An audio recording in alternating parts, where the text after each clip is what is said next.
নমস্কার বন্ধুরা, আজকে আমি মৌরলা মাছের ভাপা রেসিপিটা আপনাদের সঙ্গে শেয়ার করছি।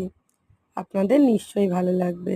কি কি উপকরণ নিয়েছি দেখুন। জিরে মরিচ বাটা, মোটামুটি বড় সাইজের মৌরলা মাছ, যেটা কিন্তু আমাদের পুকুরের।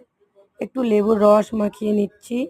আর সর্ষে, পোস্ত, কাজু বাদাম, ড্রাই করা নারকেল সমস্ত কিছুর একটা পেস্ট বানিয়ে নেওয়া হয়েছে, সাথে গরম মশলা।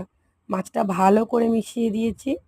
আর আপনারা এতে একটু চিনি অ্যাড করবেন, যেটা আমি অ্যাড করেছিলাম কিন্তু দেখাতে ভুলে গেছি।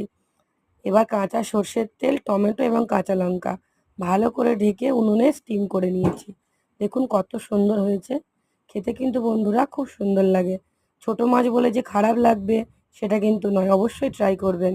ভালো লাগলে লাইক করে দেবেন আর প্রচুর প্রচুর শেয়ার করবেন। আপনারা ভালো থাকবেন।